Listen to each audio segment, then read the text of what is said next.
बिहार में पूर्ण शराबबंदी कानून लागू है तो वहीं उत्तर बिहार के सबसे बड़े हॉस्पिटल दरभंगा डीएमसीएच में खुलेआम शराब पार्टी का आयोजन कर डॉक्टर्स शराबबंदी कानून की धज्जियां उड़ाते दिखे जा रहे हैं। कुछ दिनों पहले मुख्यमंत्री नीतीश कुमार जी का दरभंगा आगमन हुआ था। उनके जाते ही डीएमसीएच कैंपस से बड़ी संख्या में शराब बरामद हुआ था और कल के डीएमसीएच के कार्यक्रम में राज्य सरकार के एक मंत्री जी का भी आगमन हुआ और उनके जाते ही डीएमसीएच कैंपस के गेस्ट हाउस में शराब पार्टी शुरू हो गई। किसी पर भी कोई कानूनी कार्रवाई नहीं की गई। लोग अब कहने लगे हैं कि सरकार, मंत्री और स्थानीय प्रशासन के संरक्षण में शराब पार्टी और शराब का कारोबार फल फूल रहा है। सिर्फ गरीबों के लिए है शराबबंदी कानून। गरीबों को शराब के नाम पर जेल में डालने वाले आज रसूखदारों पर कार्रवाई करने में भाग रहे हैं। डीएमसीएच कैंपस में डॉक्टरों की शराब पार्टी और शराब के कारोबार पर बेदारी कारवा के राष्ट्रीय अध्यक्ष नजरे आलम ने चिंता जताते हुए इसे सरकार और प्रशासन की विफलता बताई।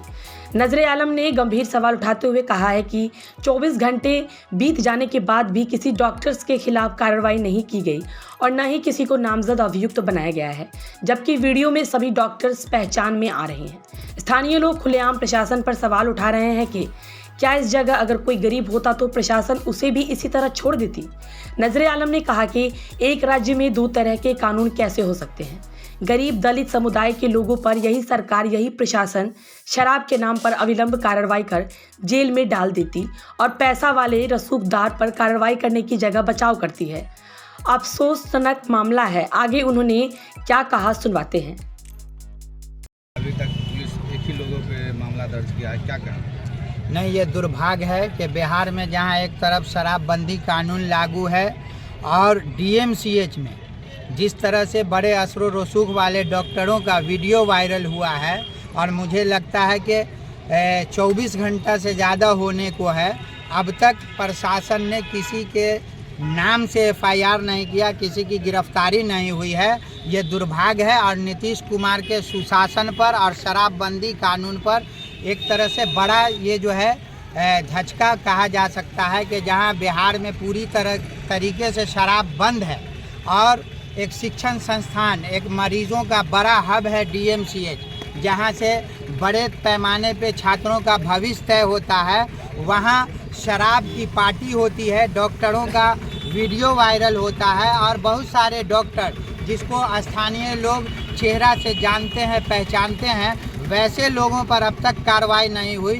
प्रशासन आखिर किसके दबाव में काम कर रही है, ये दरभंगा की जनता, बिहार की जनता जानना चाहती है कि यही कानून, यही पुलिस प्रशासन जब एक गरीब बेसहारा लोगों को झूठे मुकदमा में जेल में डालती है, उस वक्त इनका कानून रहता है, लेकिन जहां असर रसूख वाले दारू की पार्टी करते हैं वहां इनका कानून कहां चला जाता है। कौन है ये रसूखदार डॉक्टर? कई डॉक्टर हैं जो नामचीन डॉक्टर हैं और मुझे तो लोगों से ये भी सूचना मिली है कि जिन पत्रकारों के द्वारा ये वीडियो वायरल किया गया उन्हें जान से मारने की धमकी दी गई है, बल्कि कई पुलिस प्रशासन के अधिकारी को बाजाब्ते नाम लेकर के जो डॉक्टर हैं, डॉक्टर की भेष में कहा जा सकता है कि दरभंगा में एक तरह का बड़ा गुंडा तंत्र है उनका, जिन्होंने ये धमकी दिया कि जान मार देंगे। मैं तो सबसे पहले प्रशासन से कहता हूं कि जब देश का चौथा स्तंभ पत्रकार ही सुरक्षित नहीं होगा तो फिर देश की जनता कैसे सुरक्षित होगी। सबसे गंभीर सवाल है कि आखिर इस डॉक्टर को, इस माफिया को इतनी हिम्मत कहां से आती है कि वो पत्रकार को धमकी देते हैं और प्रशासन के सहयोग से धमकी देते हैं। और बल्कि ये कहा गया कि आप बुलाओ किसी एसपी को या जिस भी पदाधिकारी को हो, बुलाओ, क्या कर लेगा मेरा, मैं असर रसूख वाला हूं। तो मैं जानना चाहता हूं और बिहार के मुखिया नीतीश कुमार जी से पूछना चाहता हूं कि क्या आपका जो ये शराबबंदी कानून है, क्या आपके प्रशासन के सहयोग से विफल हो रहा है? क्या आपके प्रशासन के लोग इस तरह का जो शराब की पार्टी चल रही है उसमें उसकी अहम भूमिका है? आखिर इस पर लगाम कौन कसेगा? 3 बोतल इंग्लिश शराब गेस्ट हाउस से भी रिकवरी हुआ है रात में। बिल्कुल, मैंने भी वीडियो फुटेज देखा है के रेड हुआ है, जिसमें शराब की बोतलें बरामद हुई है। लेकिन ये सबसे गंभीर सवाल है दरभंगा प्रशासन पे कि अब तक किसी पर नामजद एफआईआर नहीं किया गया, किसी की गिरफ्तारी नहीं हुई। मैं पूछना चाहता हूं दरभंगा प्रशासन से कि आप किसके दबाव में काम कर रहे हो, किस मंत्री के दबाव में काम कर रहे हो? सरकार को आखिर बदनाम करने की मंशा ये आखिर किसके इशारे पे काम कर रहे हैं? क्या सर, सरकार से आप मांग करेंगे कि जिस भवन से शराब बरामद हुई उसकी सील हो? निश्चित रूप से ये मांग क्या करेंगे, अब तक उसको सील करना चाहिए था।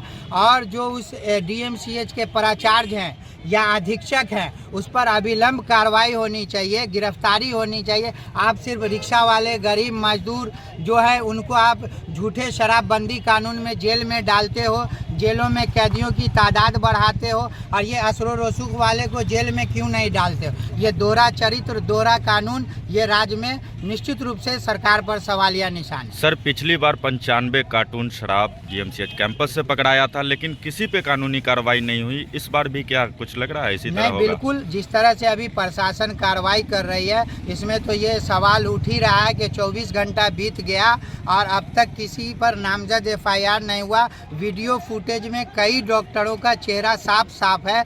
आखिर प्रशासन क्या चाहती है, किसके दबाव में? क्या सरकार के मंत्री के दबाव में या नीतीश कुमार जी के दबाव में? आखिर किसके दबाव में इन डॉक्टरों पे कार्रवाई नहीं हुई, प्राचार्य पे कार्रवाई नहीं हुई? हम जानना चाहते हैं क्या ये शराबबंदी कानून सिर्फ गरीब, दलित, पिछड़ा समुदाय के लोगों के लिए है जो आप उसको जेल में डालते हो और असरो रसूख वाले खुले आम गुंडागर्दी करें, पत्रकार को धमकी दें, आईएएस आईपीएस को जूते की नोक पे रौंद दें? जज और प्रशासन की मौजूदगी में इनकी पार्टी चलती है। ये खुलेआम धमकी देते हैं कि प्रशासन हमारे जूते के नोक पे होते हैं। आखिर इतना बड़ा कलेजा डॉक्टर, जिसको समाज का एक बड़ा स्तंभ के रूप में देखा जाता है, मानवता का बड़ा चेहरा होता है डॉक्टर, आखिर ये गुंडागर्दी क्यों है और ये दरभंगा डीएमसीएच में ही क्यों है?